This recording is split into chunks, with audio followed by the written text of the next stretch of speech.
Hello les gars, j'espère que vous allez bien, on est mercredi donc aujourd'hui on se retrouve pour une nouvelle vidéo et là ça va changer un peu parce qu'on va parler de K-drama aujourd'hui. Je pouvais pas m'en empêcher, je suis désolée mais il y a un drama cette année qui m'a juste époustouflée donc il fallait absolument que j'en parle avec vous. Mais avant de commencer ça, n'oubliez pas de vous abonner à cette chaîne YouTube si c'est pas déjà fait, activez la cloche de notification et suivez-moi aussi sur Instagram, c'est inesai.yt. Et maintenant que tout ça a été dit les gars, on va partir sur cette nouvelle vidéo.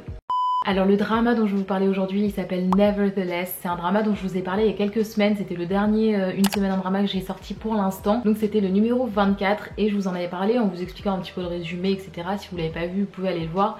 Et dans cette vidéo je vais un petit peu décortiquer le drama, je vais vous dire ce que j'en ai pensé etc. Il va y avoir du spoil dans cette vidéo, je préfère le dire si vous n'avez pas du tout vu le drama. Il est sorti sur Netflix le 29 août mais si vous l'avez pas encore vu ou si vous l'avez pas encore fini surtout regardez pas cette vidéo, revenez après l'avoir vu. Sauf si vous voulez être spoilé parce que là je vais vraiment pas du tout mettre de filtre et je vais tout expose de l'intrigue donc voilà, je préfère vous le dire. Bon les gars, pourquoi est-ce que je voulais parler de ce drama? C'est parce qu'il m'a trop touchée, franchement il m'a trop touchée. Si vous me suivez sur Instagram vous avez dû voir que j'ai mis une tonne de stories ces dernières semaines sur ce drama, mais en fait genre je me suis vraiment retenue hein. Je préfère vous le dire, je me suis vraiment retenue parce que je voulais en mettre plus, parce que juste il est incroyable. Mais déjà je voulais pas spoil tout le monde parce qu'il est pas encore sorti sur Netflix France. Donc je me suis dit on va peut-être pas raconter toute l'histoire.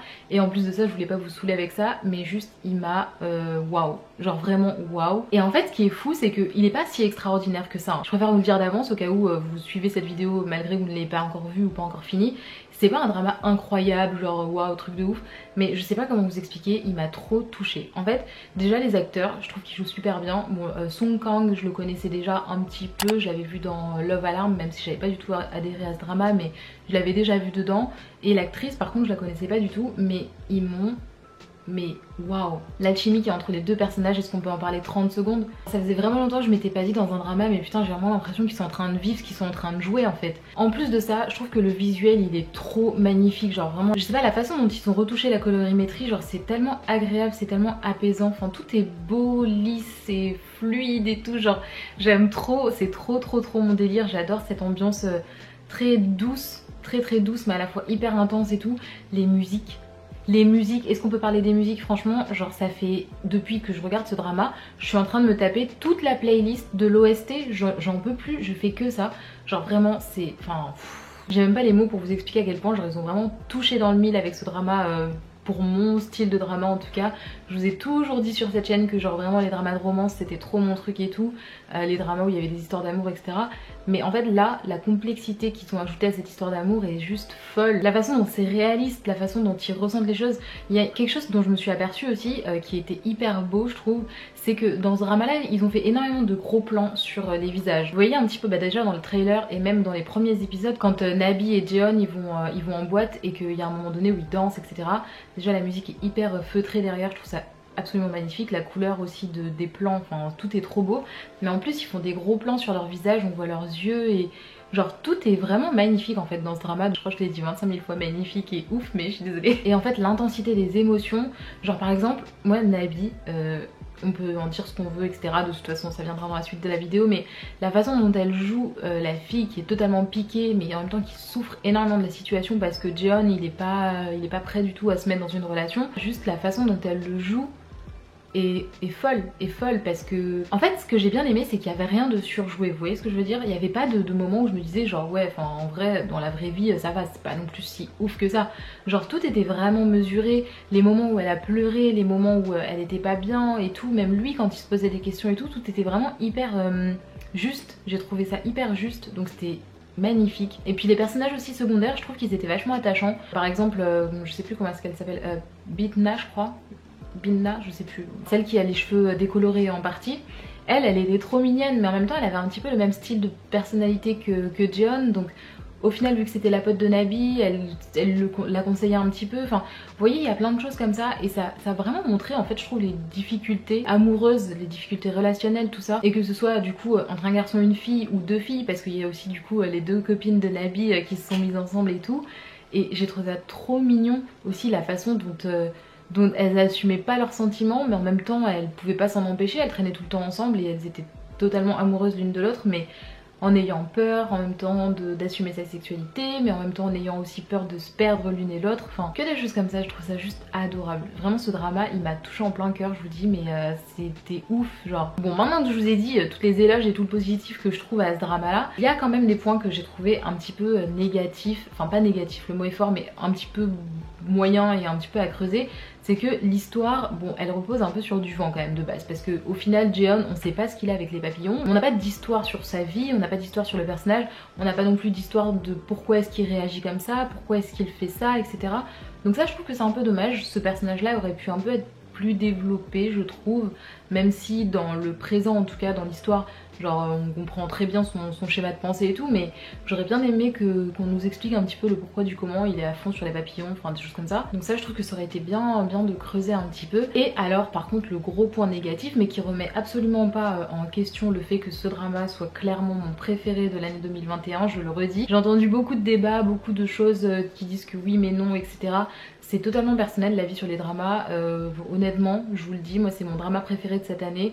Après évidemment il y en a des meilleurs, que ce soit au niveau du scénario, de la réalisation, etc. Pour moi le reste en fait c'est du détail. C'est celui-ci qui m'a vraiment littéralement touché en plein cœur, donc c'est comme ça les gars. Mais du coup, donc pour en revenir par contre à la chose que je déplore un peu, c'est la fin. La fin, mais je parle pas de la fin genre vers la fin, je vous parle de la fin genre le dernier épisode. Le dernier épisode pour moi c'était...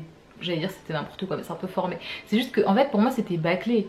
Genre clairement ça aurait pas dû finir comme ça. En fait non, c'est pas que ça aurait pas dû finir comme ça, mais je trouve ça dommage que ça finisse comme ça, parce que d'un côté je me dis c'est vachement réaliste, parce qu'on sait très bien qu'il y a des relations, plus t'es attaché à une personne etc, plus c'est dur de faire marche arrière et tout. Donc dans la réalité des choses, il se peut fortement qu'une fille réagisse en tout cas comme Nabil l'a fait auprès de Jeon. Mais je trouve que c'était un peu trop rapide en fait. Je me dis, genre là ce qui s'est passé c'est que juste sa sculpture s'est cassée, lui il lui a proposé de l'aider et tout pour la refaire, bref ils l'ont refaite et tout, et au final elle l'a un peu pardonné rapidement je trouve de ce qui s'était passé avant, parce qu'elle a quand même beaucoup souffert. Alors après il y a aussi un débat que j'ai pas trop compris, je vais pas vous mentir, les commentaires sont là pour en discuter. J'entends beaucoup de personnes dire que Jeon est toxique.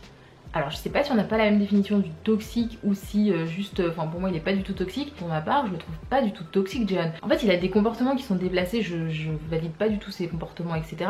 Mais moi je me dis à aucun moment il lui a promis quoi que ce soit à Nabi. Il lui a pas dit oui bah voilà on va se mettre en couple, on va se marier etc, avoir des enfants.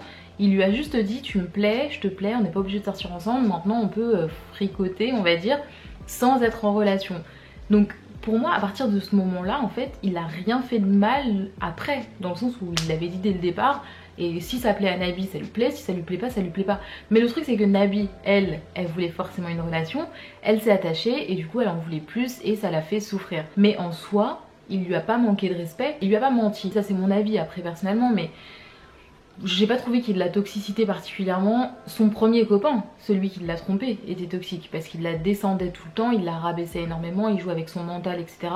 Mais en soi Jeon, il a été toujours clean avec elle, dans le sens où il a toujours été très gentil, il lui a jamais fait du mal psychologiquement, volontairement en tout cas on va dire. Donc moi je l'ai pas trouvé toxique. En plus surtout que Nabi elle aurait très bien pu vraiment se barrer au moment où il lui a dit que clairement il était pas dans ça. Je sais pas, bon il y a deux écoles, hein. Je sais très bien que dans les commentaires il va y en avoir qui vont me dire que si il était toxique et tout, c'était un connard et tout, machin. Je peux l'entendre, je peux le lire et tout, mais c'est vrai que moi je l'ai pas ressenti comme ça en tout cas. Il y en a aussi qui vont dire que le second lead du coup aurait dû finir avec Nabi. Moi je suis pas du tout d'accord. Je trouve que le second lead c'est une crème, hein. C'est un boyfriend material, genre il est adorable, vraiment parfait et tout, de A à Z, il est impeccable. Mais Nabi est pas attirée par lui. C'est trop facile en fait de dire il est parfait et tout, et du coup elle aurait dû lui laisser une chance, elle aurait dû se mettre avec lui, parce que c'est pas tu laisses des chances aux personnes parce qu'ils sont gentils, parce qu'en fait sinon on va pas s'en sortir. Concrètement si tu ressens rien pour la personne, je vous parle pour mon avis, hein. Encore une fois cette vidéo s'intitule mon avis, on va pas commencer à faire des généralités et tout, mais pour moi si la personne t'as pas de comment dire, t'as pas d'attachement particulier, t'as pas d'attirance particulière et tout envers la personne, ça sert à rien de forcer. Pour d'autres personnes c'est peut-être différent, mais pour moi ils auraient dû continuer éventuellement à se fréquenter jusqu'à peut-être se mettre ensemble, mais là à ce stade de la relation, vu comment elle s'en fiche et vu comment elle est à fond sur Jeon, ça sert à rien pour moi qu'elle tente quoi que ce soit avec lui.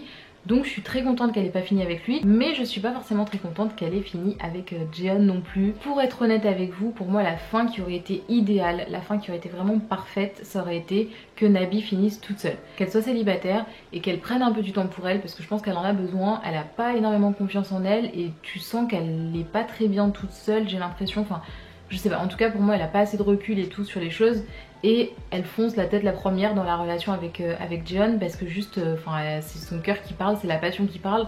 Je sais pas si c'est un choix très éclairé, mais en tout cas moi je trouve que si elle avait fini toute seule, qu'elle était partie tranquillement en voyage à l'étranger et tout, et qu'après éventuellement une fin alternative, comme j'en parlais avec plusieurs personnes sur Instagram, une fin alternative éventuellement où plusieurs années plus tard elle se remet à fréquenter soit Jeon soit le second lead, je me rappelle plus comment il s'appelle, je suis désolée. Oui là pourquoi pas, mais je trouve qu'elle aurait dû finir toute seule, ça aurait donné plus de cachet à ce drama, et ça aurait aussi donné un beau conseil je trouve, et une fin un peu différente de l'ordinaire, parce que je me dis que dans la vraie vie, si une fille se retrouve confrontée à un mec comme Jeon et qu'elle finit comme Nabi à se mettre avec lui tout de suite, alors qu'au final lui il a rien fait, enfin il a pas changé en fait, ben je me dis que c'est pas ouf.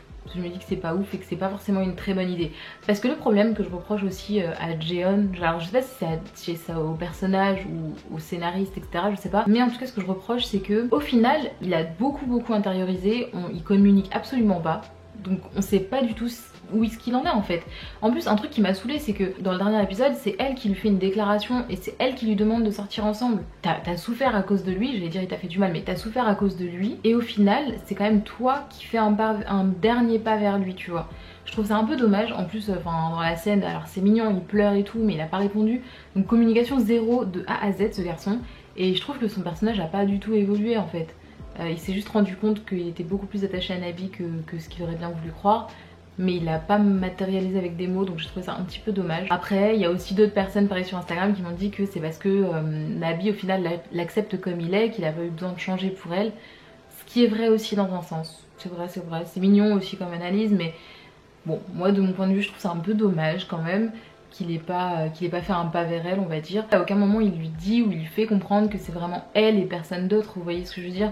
Il a pas quitté par exemple l'ex-fille, enfin l'ancienne fille qu'il fréquentait, il l'a pas quitté pour Nabi, c'est elle qui l'a quitté parce qu'elle en avait marre de souffrir, que des choses comme ça. Donc il est très passif je trouve dans cette histoire, et je trouve ça un peu dommage de voir qu'au final il est passif jusqu'à la fin, jusqu'aux dernières secondes de ce drama. Mais bon en tout cas la finalité est comme ça, même si j'aurais préféré qu'elle finisse célibataire, je vais pas vous cacher. Et alors le truc qui nous a fait bugger, mais je pense qu'il a fait bugger tout le monde à la fin de ce drama, c'est vraiment les dernières secondes. Les dernières secondes où on voit donc Jeon et Nabi en train de se balader main dans la main, et qu'elle voit du coup le second lead dans un café, et que sa main lâche un petit peu celle de Jeon. Alors ça a été sujet à interprétation les gars, j'en ai eu de tout les couleurs. Il y a des personnes qui disaient que c'est parce qu'elle était amoureuse du second lead en fait et qu'elle savait qu'elle faisait une erreur en sortant avec Jeon. Il y en a qui ont dit du coup qu'elle regrettait son choix etc. Enfin bref, moi je vous avoue que je l'ai pas du tout vu comme ça, je l'ai vu comme ça m'a un peu énervée en fait. Bon, énervée, on s'entend, je m'énerve pas pour un drama, mais ça m'a un peu agacée parce que je me suis dit mais en fait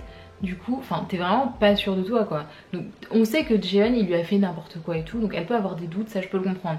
Mais je trouve que ça montre un petit peu son insécurité et sa dépendance affective presque, parce que on sait très bien qu'elle n'est pas attirée par le second lead. Elle le sait très bien, elle le voit très bien, sachant qu'elle lui a rendu ses fleurs au moment de l'exposition parce qu'elle avait cru voir Jeon, enfin des choses comme ça, donc elle sait qu'il passe forcément au second plan. Donc je trouvais ça quand même assez culotté une fois qu'elle a eu celui qu'elle voulait, d'un peu buggé et effacé pour un autre. Donc je me suis dit bon, ça c'est pas ouf. Je pense pas qu'elle regrette, je pense pas qu'elle soit amoureuse du second lead ou quoi que ce soit. Mais je pense qu'elle est juste du père en fait, hein. De A à Z dans ce drama, je pense qu'elle est complètement perdue. Et que du coup, bah voilà, sur la fin, cette réaction matérialise un petit peu sa pommitude, enfin le fait qu'elle soit paumée quoi, vous voyez ce que je veux dire. En tout cas, c'est mon analyse de ce drama, et comme je vous l'ai dit, moi j'aurais préféré qu'elle finisse toute seule, ça aurait été une fin impeccable. Donc voilà les gars, c'est déjà la fin de cette vidéo, j'espère qu'elle vous a plu. Ça fait vraiment du bien de parler de ce drama parce que j'en avais vraiment besoin. Je vous assure qu'il m'a trop touchée, je pense que je l'ai dit un milliard de fois mais je le répète, vraiment je trouve que c'est un drama qui était hyper réaliste et en fait on se reconnaît dans beaucoup de choses, mais dans différents personnages, vous voyez, que ce soit au niveau de Jeon, que ce soit au niveau de Nabi, genre moi c'est un peu entre les deux, genre il y a des similitudes avec ma vie personnelle et tout, enfin avant, maintenant et tout. Donc c'est vrai que c'est marrant de voir tout ça et que ce soit aussi bien joué, aussi intense. J'ai vraiment kiffé ce drama, franchement j'ai kiffé aussi en parler avec vous sur Instagram. Donc voilà, dites-moi en commentaire ce que vous en avez pensé. Franchement si vous voulez faire des pavés d'analyse, faites-le, je me ferai un plaisir de les lire. On se voit dans les commentaires, je vous fais des gros bisous. Je vous dis à mercredi prochain pour une nouvelle vidéo sur la Corée du Sud et on se voit normalement, si tout va bien, dimanche pour une nouvelle vidéo, une semaine, un drama. Donc d'ici là, prenez soin de vous.